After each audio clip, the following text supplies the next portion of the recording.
प्रिय विद्यार्थियों, आज हम कक्षा 12वीं की अनिवार्य हिंदी की पाठ्य पुस्तक आरोह भाग 2 की प्रथम कविता या इस पुस्तक के काव्य खंड की पहली कविता, जिसका शीर्षक है आत्म परिचय और लिखने वाले कवि का नाम है हरिवंश राय बच्चन। उसका पहला भाग, पहला पद, पहला काव्यांश आज हम पढ़ेंगे। ये जो कविता है कवि के जीवन का, कवि के व्यक्तित्व का, आत्म परिचय का मतलब होता है स्वयं का परिचय कराती है।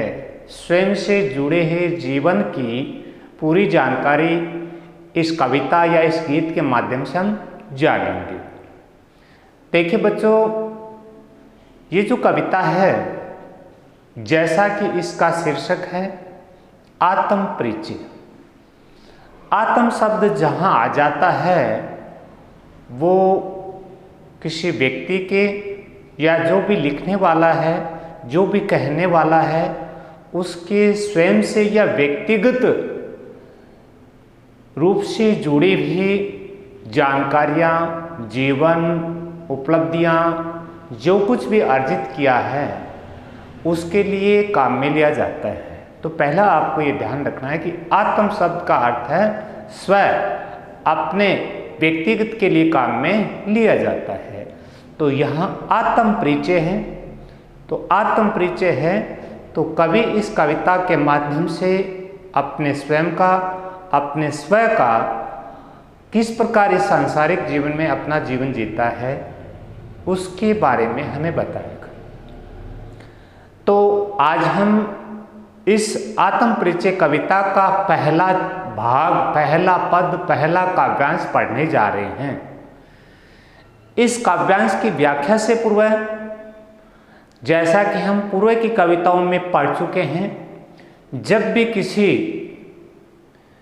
काव्यांश की, छंद की या कविता के किसी भाग की हम व्याख्या करते हैं तो उस पर हम 4 बिंदुओं पर चर्चा करते हैं।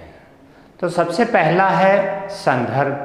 संदर्भ में मैंने आपको बता रखा है कि दी गई कविता का नाम लिखना है, तो आप यहाँ क्या लिखेंगे? कविता का नाम आत्म परिचय और कवि का नाम हरिवंश राय बच्चन। ये तो हो गया इस कविता का संदर्भ। नंबर 2 पर आता है प्रसंग। ये जो काव्यांश पढ़ रहे हैं इसके लिए आप प्रसंग क्या लिखेंगे? इन पंक्तियों में या इस काव्यांश में कवि हरिवंश राय बच्चन के जीवन एवं उनके व्यक्तित्व में अंतर्निहित बातों को या उनके जीवन से जुड़ी हुई जो जीवन शैली है उसके बारे में बताया गया है। इसके बाद 3 नंबर पर आता है बच्चों व्याख्या। अब हम व्याख्या करेंगे श्यामपट्ट पर लिखे हुए पहले पद का। तो आइए चलते हैं श्यामपट्ट की तरफ और देखते हैं आज के इस पद में क्या कुछ कवि ने लिखा है और हम समझने की कोशिश करते हैं। पहली पंक्ति है, मैं जग जीवन का भार लिए फिरता हूँ, फिर भी जीवन में प्यार के लिए फिरता हूँ। यहाँ जो मैं है वो कवि हरिवंश राय बच्चन ने अपने लिए प्रयुक्त किया है बच्चों, स्वयं के लिए। जग, संसार, जीवन आप जानते हैं, सांसारिक जीवन, भार आप जानते हैं, जिम्मेदारी, उत्तरदायित्व लिए फिरता। तो कवि ने इस पंक्ति के माध्यम से ये कहा है बच्चों कि मैं स्वयं इस सांसारिक जीवन का उत्तरदायित्व, जिम्मेदारी अपने पर लिए फिरता हूँ। अब इसमें जैसे भार शब्द आया है, तो जब हम भार उठाते हैं तो आपको पता होना चाहिए कि भार उठाने में शरीर को थोड़ा कष्ट होता है, और इसीलिए कवि कहता है कि इस सांसारिक जीवन को जीने के लिए मैं कष्ट रूपी भार है वो स्वयं सहन करता हूँ, उठाए फिरता हूँ, उस बोझ को लिए फिरता हूँ। फिर क्या कहता है, फिर भी जीवन में प्यार लिए फिरता हूँ। फिर भी यानी पहले जो बात कही गई है उसका यहाँ एक तरीके से विरोधाभास है कि मैं विवशता से युक्त हूँ इस जिम्मेदारी के कारण, सांसारिक जीवन की इस विवशता के बावजूद, इस उत्तरदायित्व के बावजूद, कौन सा सांसारिक जीवन का जो भार है उसके, इस विवशता के बावजूद भी, इस जिम्मेदारी के बाद भी मैं सांसारिक लोगों के साथ या मैं अपने जीवन में लोगों के लिए प्यार, प्रेम, स्नेह, अनुराग ये बांटता फिरता हूँ, या सभी सांसारिक लोगों के जीवन के साथ स्नेह, प्यार, दुलार, अनुराग लिए फिरता हूँ या उनके साथ बांटता रहता हूँ। अगली पंक्ति, कर दिया किसी ने झंकृत जिनको छूकर मैं सांसों के तो तार लिए फिरता हूँ। कर दिया किसी शब्द यहाँ बच्चों क्या व्यक्त करता है, कहने का मतलब यह है कि कवि के जीवन में कोई एक ऐसा है, कोई एक ऐसा, और वो है कवि का प्रिय, कवि को मन से चाहने वाला, कवि के लिए हमेशा भला चाहने वाला, उसके लिए कहा गया है। तो कवि कहता है कि किसी प्रिय ने, किसी ने जो मुझे अपने से भी ज़्यादा चाहता है उसने झंकृत कर दिया। झंकृत किसको कर दिया? कवि के हृदय को स्पर्श करके उसकी भावनाओं को झंकृत कर दिया। झंकृत शब्द का अर्थ होता है धीमी धीमी मीठी ध्वनि, या झंकृत शब्द का वास्तविक अर्थ ये होता है कि जो वाद्य यंत्र होते हैं जो तारों के माध्यम से बजते हैं, उनमें यदि हम स्पर्श करते हैं तो एक झनकार पैदा होती है, उसी से यहाँ जोड़ा है। यानी वीणा रूपी या ऐसे वाद्य यंत्र जो तारों के माध्यम से बजाए जाते हैं और उनको जब तारों को छेड़ा जाता है, बजाया जाता है, तो उनमें एक झनकार पैदा होती है। उसी से जोड़ा कवि ने कि किसी प्रिय ने जो मुझे बहुत चाहता है, उस प्रिय ने मेरे हृदय को छू करके मुझे झंकृत कर दिया है, मेरे जीवन में झनकार पैदा कर दिया है, या ऐसा कर सकते हैं मेरी हृदय रूपी वीणा है उसके तारों को छेड़कर और मेरी भावनाओं को एक तरीके से झनकार पैदा कर दिया है, झंकृत कर दिया है। मैं सांसों के दो तार लिए फिरता हूँ। और कभी आगे क्या कहता है, मैं स्वयं अपने लिए सांसों के दो तार। यहाँ भी बच्चों थोड़ा ध्यान देना है, सीधा अर्थ न लेकर के यहाँ कवि क्या कहना चाहता है। सांसों के दो तार से आपको अर्थ पूछा जा सकता है, इसके कई अर्थ निकल सकते हैं। एक तो सांसों के दो तार, जब हम श्वास लेते हैं तो दोनों साइडों से श्वास की प्रक्रिया चलती है, सीधा सा अर्थ। फिर सांसों के दो तार, जीवन में सुख दुख चलता रहता है, उनके लिए कवि ने कहा है सुख और दुख उनको भी साथ लिए फिरता हूँ। या फिर ये भी हो सकता है कि जो पहले कवि ने कहा है झंकृत किसने किया, कवि के प्रिय ने, जो कवि को बहुत चाहता है, उससे जुड़े हुए जीवन के लिए भी कहा जा सकता है सांसों के दो तार लिए फिरता हूँ।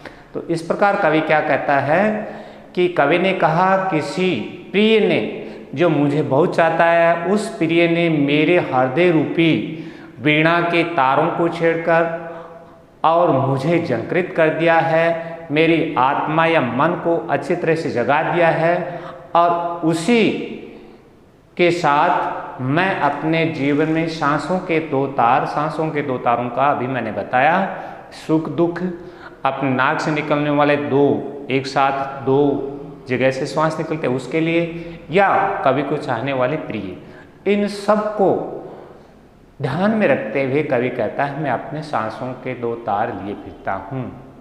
फिर मैं सने सुरा का पान किया करता हूँ, मैं कभी न जग का ध्यान करता हूँ। अब कवि ने किसी ने चाहने वाले उस प्रिय के कारण कवि में क्या हो गया, सने। सने का अर्थ होता है सने, प्रेम, प्यार, दुलार, अनुराग, बहुत सारे पर्यायवाची शब्द है। सुरा कहते हैं शराब को, मदिरा को, जिसको पीने से मादकता आती है, नशा आती है, उसे सुरा कहते हैं। लेकिन कवि ने सुरा को यहाँ क्या जोड़ दिया, सने से जोड़ दिया।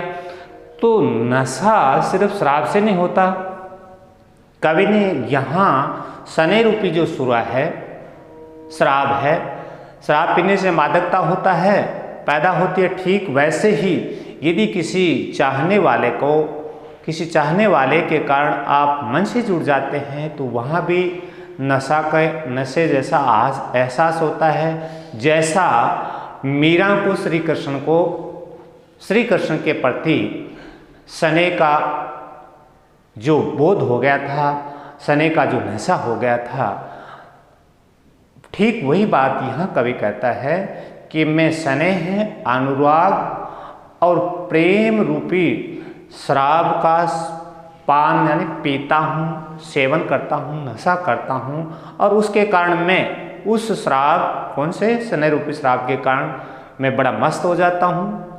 और उस मस्ती के कारण क्या, मैं कभी न जग का ध्यान क्या करता हूँ। उस सने रूपी शराब या मादकता के कारण मैं इतना मस्त हो जाता हूँ, मैं इतना खुश हो जाता हूँ कि मैं संसार की तरफ ध्यान नहीं देता कि सांसारिक लोग मुझे क्या कहेंगे या मेरे प्रति क्या सोचते हैं।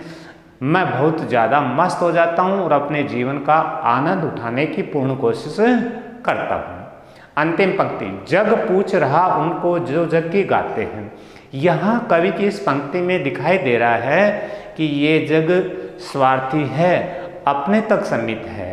क्यों कह रहा है, जग पूछ रहा उनको, इस संसार में संसार के लोग हैं, उसी को पूछते हैं, उन्हीं के बारे में जानकारी रखते हैं या उसी को ज़्यादा महत्व देते हैं जो जग की गाते। जग का माने सांसारिक लोगों की, जो उनके कहे अनुसार लिखता हो, जो उनके कहे अनुसार कहता हो, उसको सबसे ज़्यादा महत्व दिया जाता है। कहने का मतलब लोग अपने स्वार्थ के साथ जुड़े हैं। इस सांसारिक जीवन में लोग स्वार्थ युक्त होने के कारण और वो उसी की सबसे ज़्यादा चर्चा करते हैं, उसी को सबसे ज़्यादा महत्व देते हैं जो उनके कहे अनुसार चलता है, जो उनके कहे अनुसार रचनाएं या छंद लिखता है। लेकिन कवि क्या कहता है, मैं अपने मन का गान क्या करता हूँ। लेकिन कवि यहाँ अपने मन की बात सुनता है, अपने मनोभावों को व्यक्त करता है, वही बात लिखी है। परंतु कवि ने कहा मैं अपने मन में निकलने वाले भाव, मनोभावों को प्रकट करता हूँ, अर्थात इस सांसारिक जीवन से मैं प्रभावित नहीं होता। इस संसार के जो स्वार्थीपन का जो भाव मेरे अंदर नहीं है। मैं अपने शब्दों के माध्यम से, अपने वाणी के माध्यम से अपने मनोभावों को ही छंद के रूप में, कविता के रूप में लिखना चाहता हूँ या लिखता हूँ। तो ये तो है बच्चों आज के पहले काव्यांश का अर्थ, व्याख्या या सामान्यीकरण। भाषा एकदम सीधी सरल आपको दिखाई दे रही है। इसमें शब्द भी लगभग सरल से हैं, कोई कठिन शब्द नहीं है। एक जंकृत शब्द आया था जिसका मैंने आपको विस्तार से बता दिया। अब इसके शिल्प सौंदर्य प्राते हैं या विशेष बिंदु प्राते हैं। सबसे पहले इसकी भाषा है तत्सम प्रधान खड़ी बोली। शैली इसकी है आत्म कथात्मक। आत्म शब्द है जो मैं आपको पहले बता चुका हूँ, स्वयं के लिए या व्यक्तिगत रूप से किसी के लिए। तीसरा छंद मुक्त है क्योंकि इसमें पंक्तियों में मात्राओं और वर्णों की संख्या अनिश्चित है। कविता लय युक्त गीतात्मक है। ये एक कविता भी है, एक गीत भी है जिसे हम गीत के रूप में और लय के साथ गा सकते हैं। जग जीवन सांसों के तार सने सुरा, इसमें रूपक अलंकार है। जग रूपी जीवन, सांसों के लिए तार और सने रूपी सुरा इसलिए। और मैं जो शब्द आया है, जो अक्षर है, वो कवि ने अपने लिए प्रयुक्त किया है। ये अपने लिए प्रयोग किया है। तो ये पहला आत्म परिचय का पहला पद, पहला काव्यांश जिसको आज हमने पढ़ा। पहले इसकी व्याख्या सामान्यीकरण की और फिर इसके विशेष बिंदुओं या शिल्प सौंदर्य के बारे में जाना। ये आज अनिवार्य हिंदी की पहली कविता का पहला काव्यांश हमने पढ़ लिया और आप सभी ने इसको ध्यान और निष्ठा के साथ, लगन के साथ सुना और समझने की कोशिश की। इसके लिए आप सभी को बहुत बहुत धन्यवाद।